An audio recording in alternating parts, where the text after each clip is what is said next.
Assalamualaikum, salam sejahtera. Anda menonton Buletin Awal ini dan pastinya untuk waktu ini kita terus memberi tumpuan kepada khususnya melihat kepada musibah banjir pasca banjir yang mana tumpuan terarah untuk membina semula ataupun membina kembali kehidupan selepas ditimpa bencana. Tetapi untuk waktu ini kita ingin memberi fokus dan juga ingin melihat kepada keperluan daripada sudut kewangan dan juga ekonomi. Jadi bersama saya pada ketika ini adalah Profesor Mada Dr. Muhammad Yusof Sari, penganalisis ekonomi. Assalamualaikum Prof.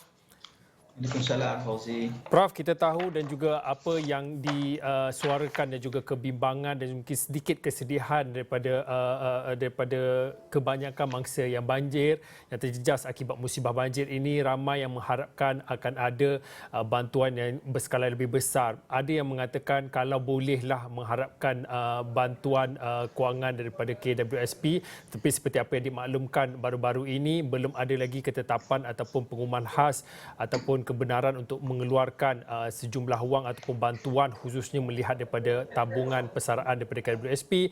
Tapi untuk waktu ini mungkin Prof boleh kongsikan sedikit pandangan melihat kepada keperluan lain untuk melihat adanya ataupun perlu mewujudnya satu dana khas untuk memulihkan kediaman rosak bagi mangsa-mangsa banjir. Prof. Fauzi, ya, kita melihat kepada bencana yang menimpa terutamanya di negeri Selangor dan juga Kuala Lumpur, ya, kita sangat bersimpati dengan apa yang berlaku di luar. Mereka yang terkesan tabah dalam membina semula kehidupan mereka, ya.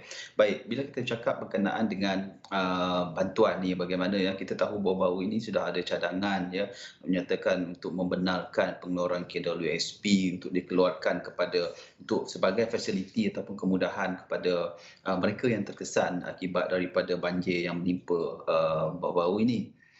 Saya dalam keadaan begini, saya cenderung untuk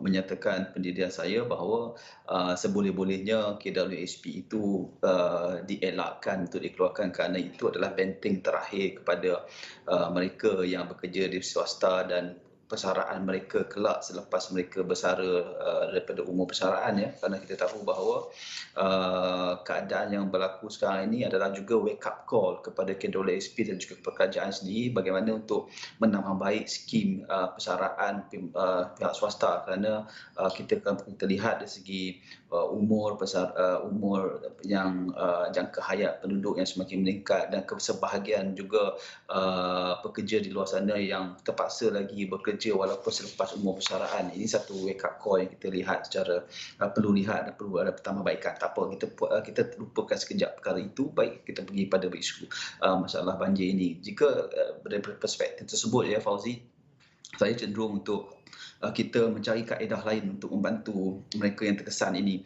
Kalau kita lihat pengalaman tsunami 2004 yang melanda Aceh dulu, ya, bagaimana ada donation daripada Malaysia juga, daripada negara luar juga, dan bagaimana mereka menggunakan donation atau sumbangan tersebut untuk membina semula kehidupan dan juga aset ataupun rumah yang rosak. Saya cenderung untuk melihat ke arah tersebut. Cuba kita mungkin kita boleh wujudkan dana khas, ya, kepada masa banjir ini.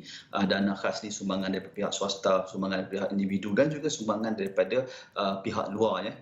Dan daripada sumbangan ini kerajaan gunakan untuk bangunkan semula. Kalau rumah rosak, rumah yang punah sama sekali, kerajaan gunakan peruntukan ini untuk bina kembali. Tapi kaedah pembinaan yang kita perlu cari di sini adalah kaedah pembinaan kos yang rendah, dan kita faham bahawa kita tengok sentimen di luar sana juga yang mana usaha-usaha daripada NGO, dari pihak sukarelawan sangat-sangat baik, sangat-sangat positif. Jadi apa salahnya kalau kita gunakan dana ini untuk membeli peralatan atau membeli bahan-bahan untuk bina tetap rumah kembali, dan juga pembinaan tersebut dilakukan oleh NGO ataupun syarikat yang berpaksikan social enterprise dan juga sukarelawan. Ini akan sebenarnya lebih memudahkan pada pihak yang terkesan ya, dan juga pada ketika inilah kita nak mengukuhkan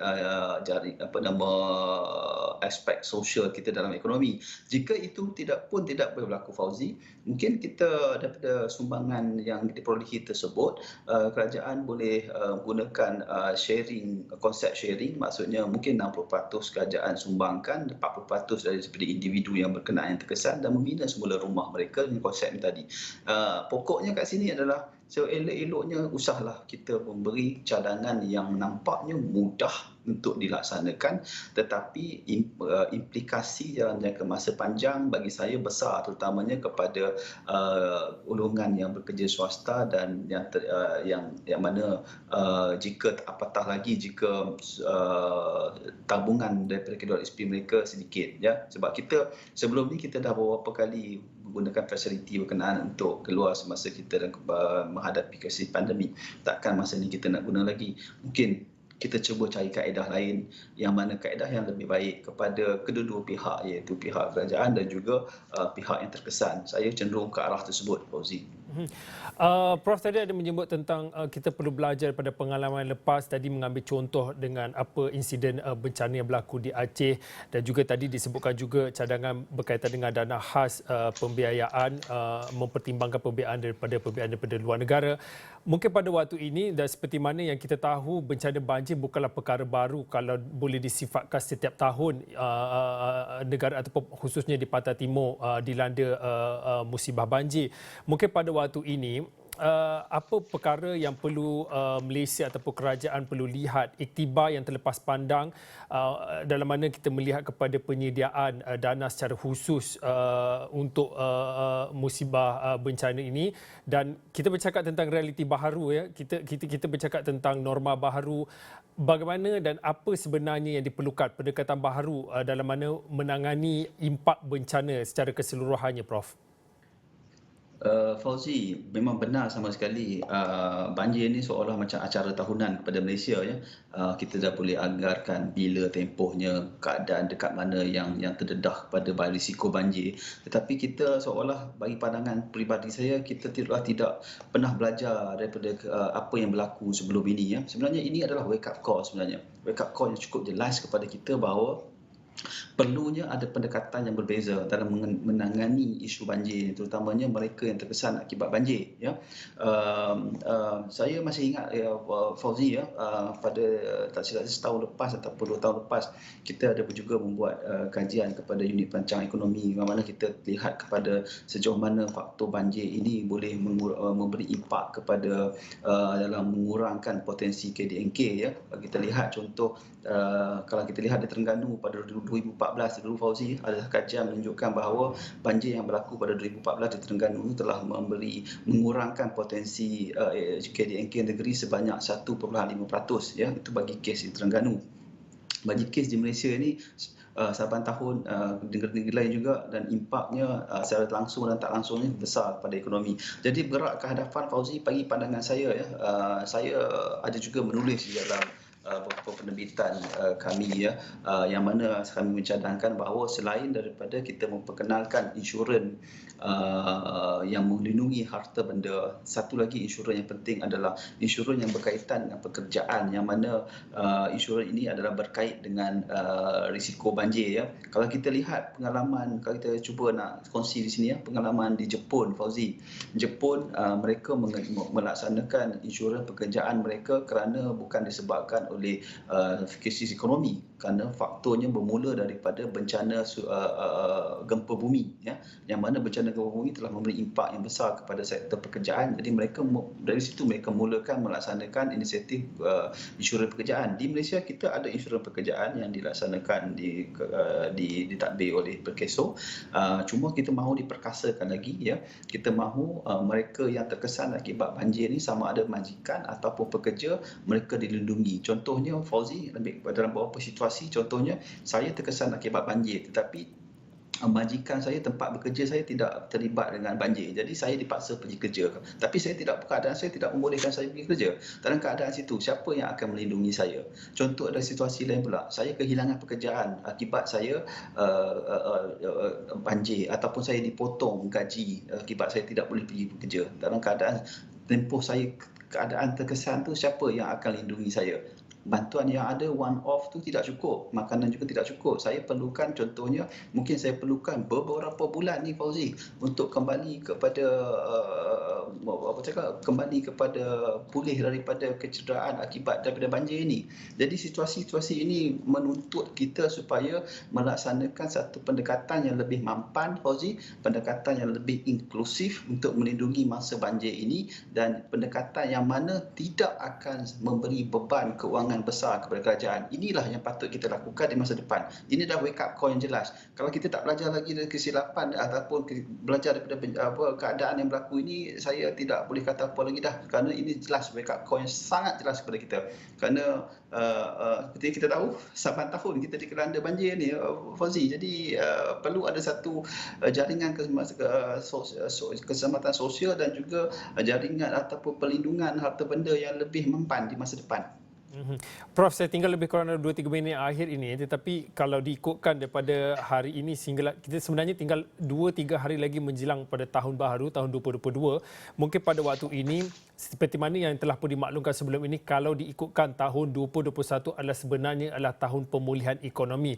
Tetapi apa yang berlaku sepanjang tahun ini dengan ketidaktentuan, turun naik kes jangkitan COVID-19 dan beberapa indikator termasuklah daripada impak banjir, bagaimana Prof menjangkakan unjuran untuk pemulihan ekonomi khususnya untuk tahun 2022? Seperti yang Prof katakan, rakyat ataupun orang ramai membimbangkan tentang jaminan sosioekonomi seperti pekerjaan. Bagaimana boleh kita fahami tentang tahun 2022, bagaimana keadaan unjuran ekonominya Prof? Fauzi, jika kita lihat daripada unjuran yang dibuat oleh Kementerian Keuangan pada pembentangan bajet yang lepas, tahun 2022 kita dijangkakan bertumbuh sekitar 5.5% hingga 6.5%. Bank Negara beberapa minggu lepas juga, bukan Bank Negara, Bank Dunia juga dalam 2-3 minggu lepas juga, tak silap saya, telah membuat unjuran mereka sekitar 5.8% tahun 2022. Semuanya baik-baik belaka, positif ya. Prospek dunia juga positif, tetapi ada satu faktor lagi yang kita kena fikir, iaitu kita juga masih berhadapan dengan ketidaktentuan yang tinggi ya, terutamanya kita tidak tahu sekarang ni kita menghadapi varian Omicron, mungkin akan datang, kita tahu varian baru akan wujud ya, kita tidak tahu pasti. Tapi kita masih lagi walaupun kita optimis keadaannya 2022 lebih baik daripada 2021, tetapi ketidaktentuan itu masih lagi membelenggu sebahagian besar negara dan juga termasuk Malaysia. Tapi Fauzi, yang paling penting, jika kita ambil senario ya, tidak wujudnya PKP berskala besar tahun 2022, tidak juga berlaku wujudnya varian baru yang boleh menyebabkan kita ada PKP ataupun membantutkan usaha pemulihan kita. Tapi jika itu tidak berlaku, tetapi kita juga perlu ambil beberapa perhatian yang jelas, kerana beberapa perkara yang berlaku pada tahun ini beberapa minggu yang lepas juga memberi peringatan kepada kita mungkin ia akan berlaku lagi pada 2022. Contohnya Fauzi ada masih lagi Fauzi? Ada. Sila teruskan. Ada contohnya kita lihat ada dua perkara yang saya lihat akan kita perlu beri perhatian 2022. Pertama, gangguan bekalan, rantaian bekalan. Yang kedua adalah isu buruh ni Fauzi.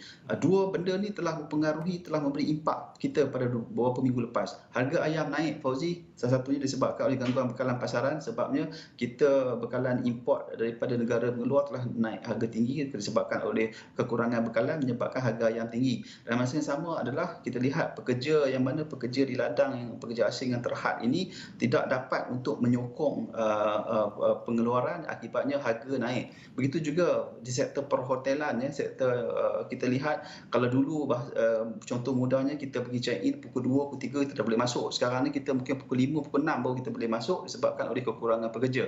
Jadi dari satu sudut, apa yang saya nak sampaikan sini adalah pemulihan ini akan mencipta banyak permintaan. Jadi kalau permintaan itu tidak disokong oleh pengeluaran yang cukup, maka akan berlaku kenaikan harga ataupun boleh menekan harga yang lebih tinggi untuk naik di masa depan. Kalau kita tak ambil kira, kalau kita tak melihat secara holistiknya isu antaranya berkaitan dengan rantaian bekalan dan juga iaitu yang berkaitan dengan buruh, maka kita akan melihat situasi yang mungkin akan menekan mereka yang berpendapatan rendah terutamanya ya kerana yang kita panggil supply disruption ni akan menyebabkan harga cenderung untuk naik. Jadi kita tidak mahu perkara itu berlaku, Fauzi. Jadi kita kena, walaupun kita pemulihan pun kita nak pasti pemulihan yang mengurangkan kesan herotan kepada pasaran. Itu yang kita mahukan. Okey, baik. Terima kasih Profesor Muda Dr. Muhammad Yusof Sari. Prof adalah penganalisis ekonomi yang pertamanya memberi sedikit pandangan melihat kepada keperluan untuk mewujudkan dana khas untuk memulihkan atau